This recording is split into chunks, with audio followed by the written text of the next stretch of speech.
love them, and I'm thrilled with all my children. So I'm doing this with Mommy that requested, helping you. She was thrilled with all of you, and she loved you all, and I guess I'm one of those that were included. Though there were times that Mommy sometimes would forget that I was her son. I don't feel bad about that. She looked upon me as a friend. She looked upon me sometimes as Papa. She looked upon me sometimes as his uncle. I remember one afternoon I was sitting there and she reached out and she said, "Nice shirt, it feels so good that you're of my cheek. The beard is short like I like. Now it's a little too long. You tell me that it's too much." And she said, "I like the haircut. But then again, what else do you have to do? You're retired now. So you have your shirts clean, and you have your beard trimmed, and you go for a haircut every 2 weeks. What else?" She wasn't talking to Yale. She was talking to our father. And then there was a time when suddenly Mommy stopped speaking English. She only spoke to me in Yiddish. And I answered her in Yiddish. And there were times when I tried to bring her back to herself and forgive me. I used to say, "Liebe, the house is Rebbetzin here." Yeah. And she thought that it was 80. And sometimes I would imitate Daddy. And it was amazing to me how her Yiddish was so perfect. I don't know where the vocabulary came from. Other than to say that she had a certain kind of siyata d'shmaya, that there were certain visits of neshamas that were keeping her going, because she would come in and she would come out. But what I'm going to remember amongst many of the things that we all remember was one morning called Moed Pesach. I walked in, things weren't that good at home, as you know, and I said with a smile, "Good morning, Mommy, I'm here to tell you I love you today." And she looks at me and barely audibly, "I love you, Ed." And I said, "Mommy, you beat me again." Mommy always had something from which we can learn. She was, as David Nidovki said, blessed, as I always knew, with a chokhmah and a wisdom far, far beyond that of most people. It wasn't the formal learning that she didn't have. She didn't. She went to Mulas Talmud Torah, whenever they studied there. She took the commercial course in high school. And she became a bookkeeper. But I was thinking, if you called me last week or 10 days ago and you said, whose birthday was called Olive Tomlis? I'm thinking that it was Mommy's. David thought so too.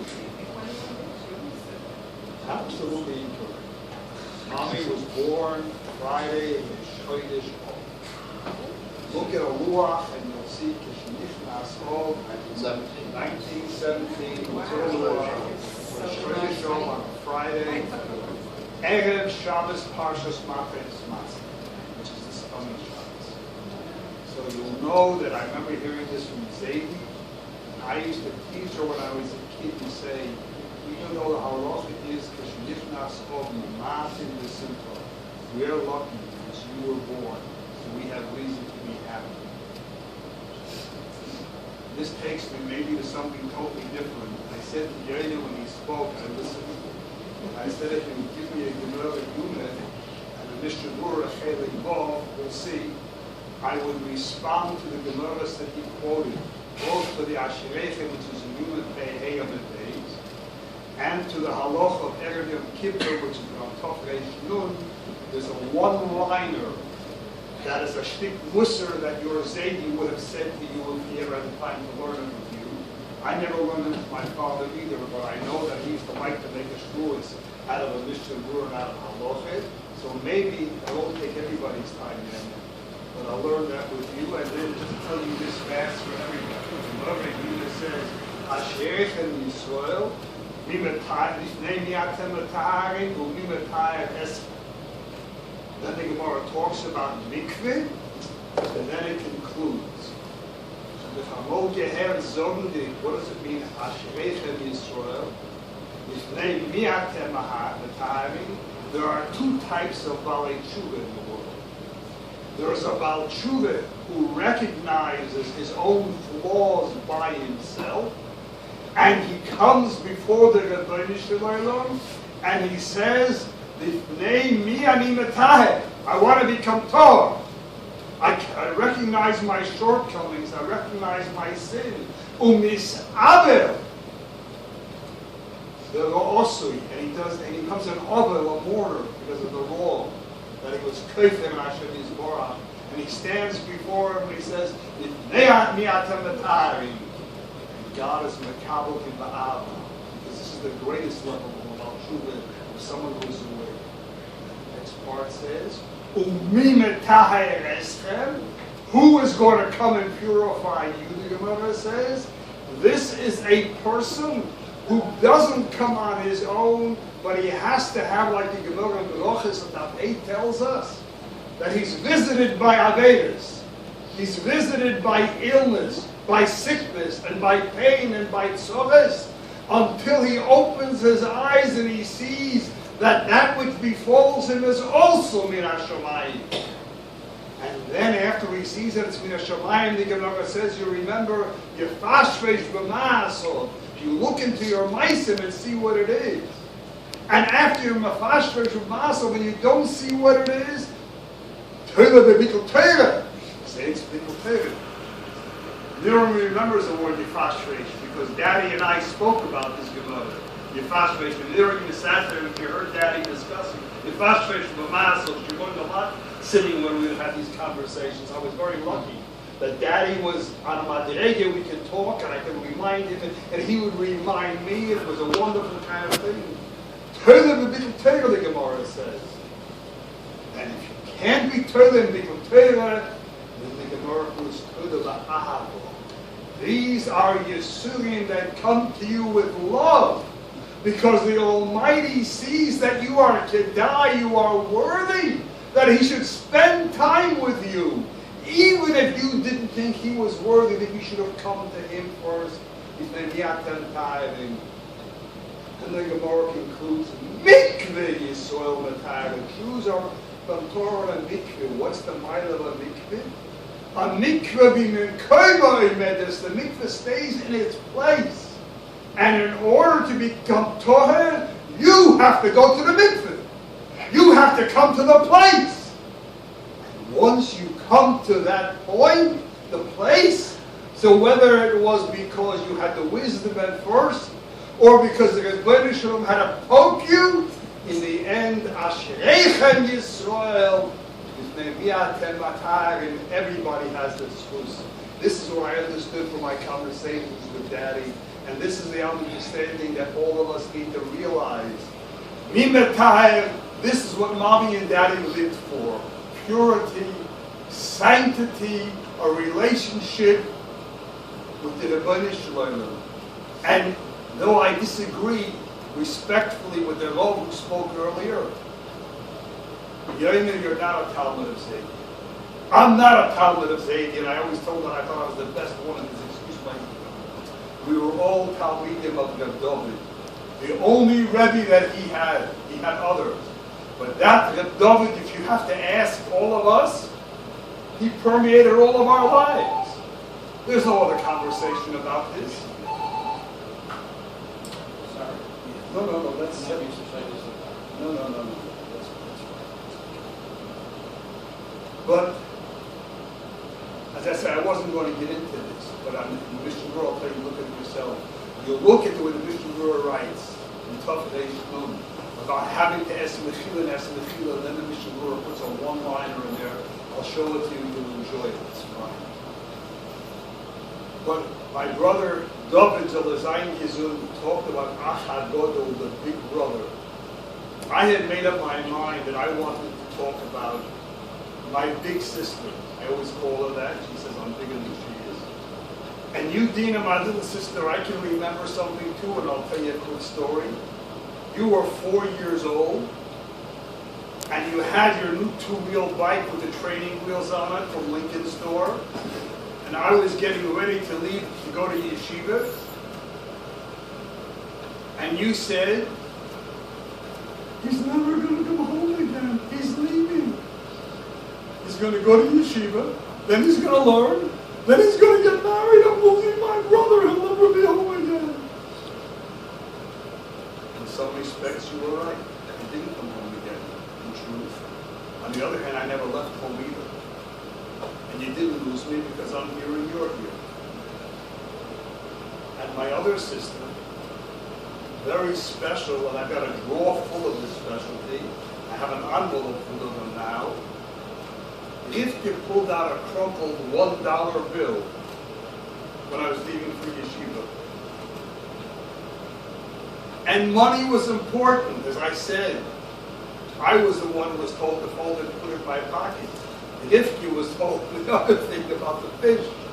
But the Ifke pulled out this $1 bill from her pocket. Everything she always saved, she always had. And she wanted me to have something on the way to yeshiva in case I was hungry or in case I wanted a snack. That $1 bill has multiplied over the years. I've never spent any of them except for that first $1. I was too stupid then to save it. And I have a drawer full. On every occasion, when I have an opportunity, my little big sister sent me $1 bills with a poem, with a prayer, and wishes. Even until the last few weeks of Blanche's life, when we knew that there were only a few weeks, and Rebecca sent me $6. Remember the bill? And she said, I hope that every week you'll fold it in half, and I'll give you more. Mommy didn't make it till the end of those 6 weeks. Our mommy, Blanche.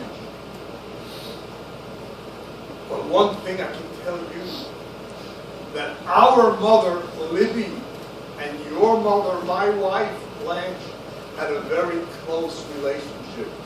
A kesher which was unbroken. The first words that Blanche would always say to me is, we have to call Mommy. Every birthday, every anniversary, every occasion. When she came from the hospital, I have the picture, you've seen it. The first place she went was to see Mommy. Mommy always wanted to know from me, how was she doing? How was she feeling? And she couldn't understand how stupid doctors could be not to figure it out. And just like she said to me, remember, tell my children how much I love them, how thrilled I am. A week before she left this world, 2 weeks, I'm sorry, 2 days, you're right, the last week. Mommy sat up in bed and she said, we have to remember Blanche. You have to remember, remind me, we have to remember Blanche. I didn't say this at the funeral when I said that Mommy was spending Shabbos with Rabbi and Zaidi and her father and her mother. Blanche was there in the welcoming committee too, there was no doubt. Because the derech eretz that the two of them had for each other was absolutely unique. I told David of the wonderful pasuk in Chai Sora, where the name Libby and Edifka are mentioned in the same pasuk, where Eliezer is repeating to Lavan and the Seudah what happened. The first time he mentioned it is, I barely finished speaking, V'hinei Rivka bo. But when he repeats the story, he says, Divarti el Libby, I was talking to my heart to Libby, V'hinei Rivka bo. And then Rivka came. So in my life, usually Chazal say, as they said by Yitzchak, and he loved him, and he was comforted on the passing of his wife. Because Rashi says that a child in his youth and even to middle age runs to his mother first. And when he loses his mother, he then goes to his wife to be comforted. I didn't have that opportunity. But I went to my mother the morning after Shiva, And Mommy sat up. She came out of the shower with a big smile on her face. She saw me. She hadn't seen me for a week, and she was too tired to talk. But her face lit up. And a little later in the afternoon, she was asking, "Where is Jonah? Where is Jonah?" And Jonah came down and she said, "Jonah, what are we going to do now?" As if she knew this whole conversation. What are we going to do now? And I kissed her. I said, "But I have you, Mommy. I'm okay." And sadly, within a matter of a few minutes, Mommy said, "Where do I know you from? How do I know you?" But for the moment that I needed my mother to say, "What will we do now?" For the moment that I needed comfort and caring, Mommy was there, even at the height of the last week of her life, but her neshama made so many things possible. I found something by accident, and I just would like to read this to you because I'm going to have it done over in calligraphy for the fun of it. It's a little piece of paper that I scribbled on, like the Pirush HaKutras. I read this line, and it belongs on Mommy's refrigerator, just like the other two sides. And it's a beautiful piece of mussar, phenomenal for that matter. You can make any one of the shmuas that Daddy said minuscule in connection and a relationship to this little thing. And she was written like this: when folks get all wrapped up in themselves, they make very small packages. This could fit Mommy's homespun pshat and This was her Rashi, not Pashut pshat. Rashi was on Godel. This is a piece of paper when folks get wrapped up, as a woman would say, "I dem zichale." Or if you, what's the word you like? Yes, you don't remember now? Mirski. From Mirski. Daddy used to say Mirski, which means the mir, the zichale. Mirski. This is what Mommy was saying, when folks get all wrapped up in themselves, because unfortunately, that's what life has become for so many of us. It takes a day like now to realize from whence we hail, not only from Zalki and from Libby, but from Agiyazed and from Vitiv and Jonah and from Chayevivke, and back to Döres, to Dembitz, and Rov, and Alaman, from alle Seiten. The Berzhenitz and Voldimeritz, these are the kind of towns you know. How Zadie would talk about Bobby. Does any of you remember? If I remembers, I remember, David probably a little bit, Dina a little bit, how much Zadie loved Bobby, what he would do for her. And Bobby sometimes didn't always retaliate. Zadie was a prince. Bobby was tzadekis, but she was hardened because her life was difficult. Her mother died in her own bed. So we can never judge. We don't know what we can go through, yet none of us know what we can withstand. Because the end of that Gemara, which I mentioned to you, in Daf Hey, talks about that Rebbetzin Libby only devotes his time to they who can withstand, and that is the Ava, to see how much you can grow, how big your neshama can become, and how close to the definition you can be. And that's what we have. There are three different things that from my sister Ivka I say, which I wanted to share. And that's what I said I had next to my bed with the other things. Okay? You don't mind. No, my bedroom may be crowded, but my night table drawer is not so crowded.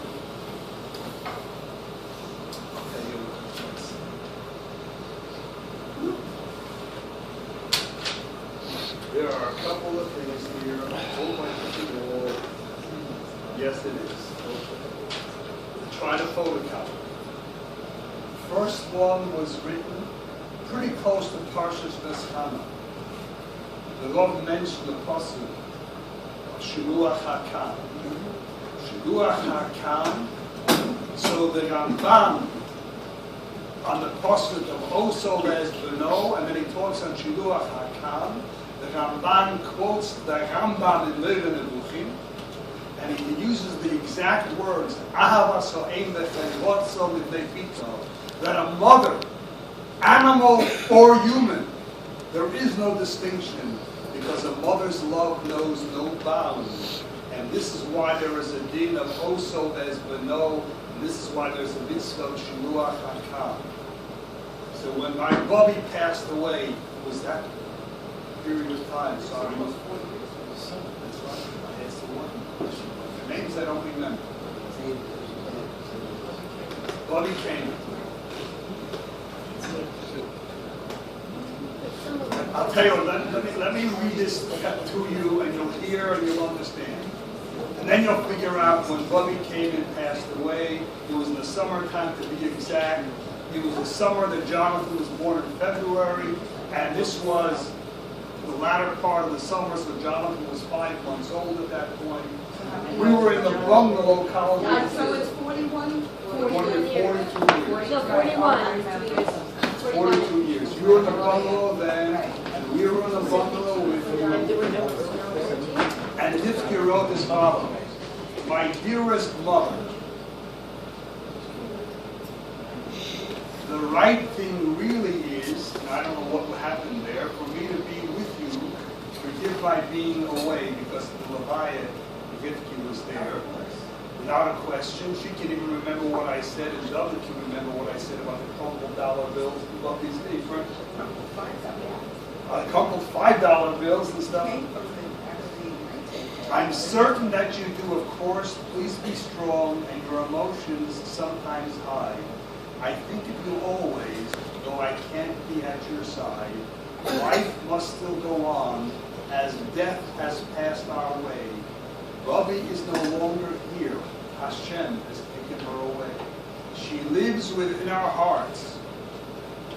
We think of her each day.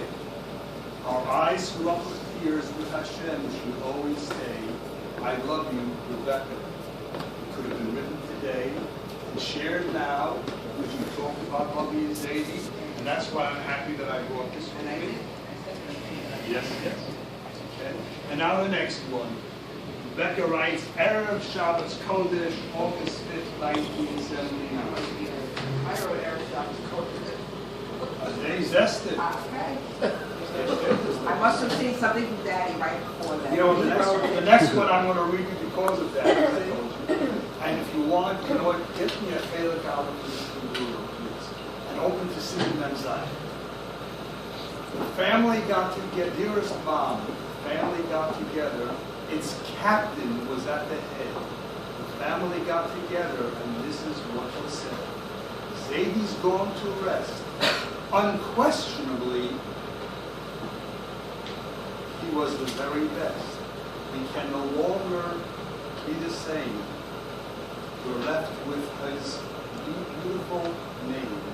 I must now speak for myself. My love was true indeed.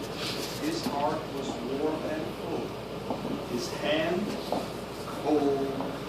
Leo's now asleep. Ich schreibst du L-E-O. Leo, Lay. Right, Lay? How do you He's now, sorry. No, it sounds like Leo the Lion. I think I'll you later. It says he. Give me local recognition. The mighty king and queen, this is the most important part. The mighty king and queen are joined at last in peace. Hashem will take special care. Their neshamos will never cease. This has really been next to my bed for a long, long time. And I'm going to ask you for a copy of what you wrote. And I want to join in. And this is something written to Mommy and Daddy by you. And self-explanatory. Dear Mommy and Daddy, my visit in Silver Spring, your brand new home, gave me the impetus to write this poem. With dignity and respect, their warmth does exude. Doctor appointments, laundry, tasting prepared foods. When you press the button, you can make your choice. Miriam's cell on the home number, and you hear her voice. Your apartment is beautiful with all its comforts, and I must tell you, to digress, I go there almost every day and I take a sefer and I sit down in mommy's and daddy's chair and it was daddy's. And then mommy became the balabasta and she took over the chair and I sit there and learn. So Miriam now knows where she's going to find me, but sitting there because I need a nachas ruach, opening a sefer and sitting there. Designated especially for you, Daddy and Mommy Gewirtz, to Miriam and Larry, I extend huge thanks for their kindness and chesed on the occurrence. My brother is close by, just 3 miles away. You feel his love and wisdom almost every day. His reverence and respect are genuine and true. Jonah is so special, he's there for you. Thank you for loving me, sweetheart. I'll see you soon, Amir Hashem, for Alexander's big day, as we'll celebrate the Seudah. And Mazel Tov will say, signed with the Ahava Rabba. The Ahava Rabba is how Daddy always signed his letters. So as a result of that, I said to him, I remember a halacha.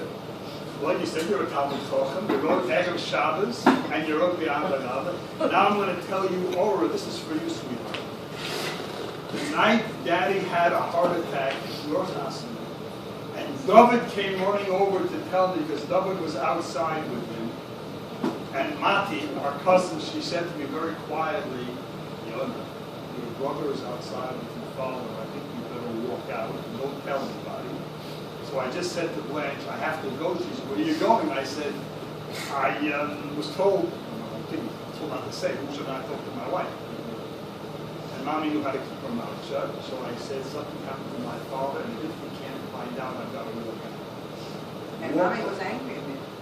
She says, didn't you realize that Daddy wasn't there at the Shepherd Brothers? No. I said, no, what have I got to do with the Shepherd Brothers?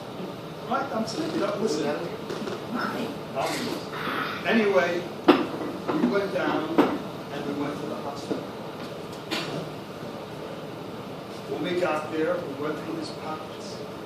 In his pockets, he had a lotion that he was prepared to say under your hood. What's he supposed to do? He didn't say what he had that to say. And I thought I still had that piece of paper. And I looked and I found a letter from the gift, which I'm going to read to you, was also only family, which was sort of nice. And I found a lot of other things from Mommy, from Daddy, different things. But the halacha was this is what he wanted, because this is the halacha he wanted to give to you. So I'm taking your halacha and I'm going to share it with all of us.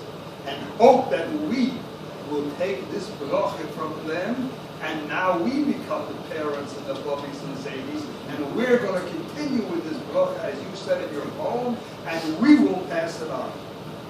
So I remember we went through his clothes. Miriam was there with me, and his doctor, was very sweet. Bernstein. Dr. Bernstein said, I will not leave until I have good news for you. The streptokinase was in time. Thank God you weren't in a big city. He's going to make it. There was another doctor,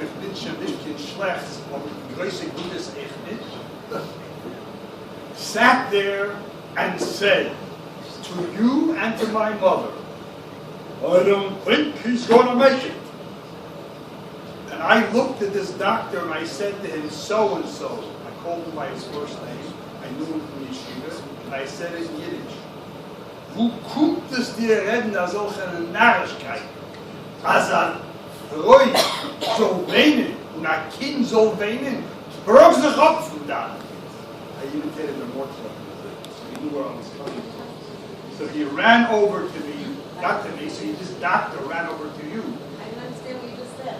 Oh, okay, I'll tell you what. I'll translate for you from Stein girls. Stein girls don't know Yiddish. I should. I grew up in a house with I understand, but Rebbetzin later had to start using English in English. And I still love this Yiddish because in English, as good as they were, they were never like they were in Yiddish because he heard them in Mamalosh, you know. And I listened to the tape the other day of your class, and I listened to Rebbetzin speak, my father, and I'm not. I feel I didn't get comfortable out of speaking Yiddish that time. There was something to hear. There was a different Ushprach. Anyway, this particular doctor said to Mommy, to Bubby, he's not going to make it. And the doctor was nervous and said, Doctor, what do you think? Not too good. the arrogance. Mamash Gaiva. Where's your Rachmanis? Rachmanim b'nei Rachmanim. And I said to him in Yiddish, do me a favor, I don't know where. Get lost. We don't need them here. So he ran over to David and he said, who is this? David said, it's my brother. He wasn't too happy. Dr. Bernstein made a commitment. He brought mommy back to the hotel, and Miriam and I, thank God she was thin because I was a lot chubbier than me now. It was a little gurney. There was nothing else we could even sit on or lay down on, so we tried to share that little gurney, waiting to hear. And we put the gurney right next to the door. Baruch Hashem, the doctor came out close to 4 o'clock in the morning, and he said, your father is going to make it. And I ran inside, and we saw Daddy, we talked to him, and it was fine. And I had already in my pocket that little center of this halacha that he had written down, which is what he wanted to say. Because that night, remember, Rav didn't show up at your wedding. And Zadie ended up being Masada Kedushin for your mother's great joy and happiness. Not that Rav wasn't there, but it was her father, and that was the most important thing. We all felt that way.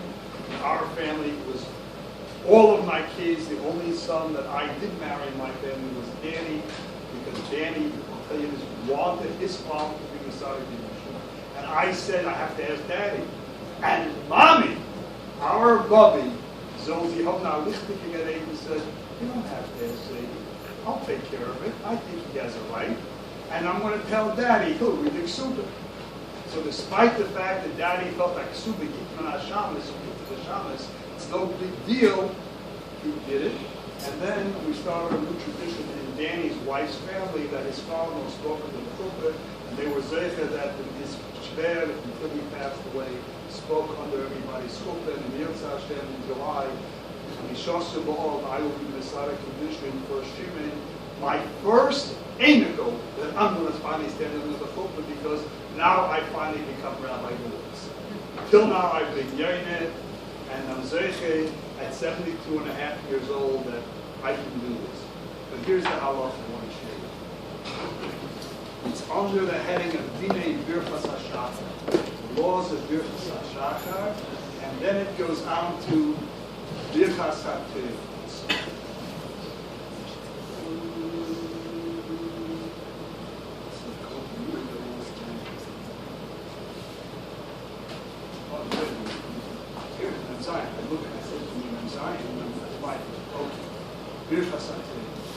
Birchas HaTev are. You were there? No. No, you did. My father. Jake, I'm sure my father. all the napkins.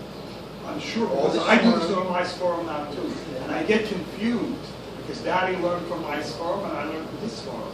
So when I sat the other day in Miriam's house, and I opened the Chumash to Matres Masai, David, I'll tell you what I found there, which is very similar to what you called me and said to me, where is the pasuk is Kol HaZor, which is in the Kudei, because you have something very similar to that Matres Masai.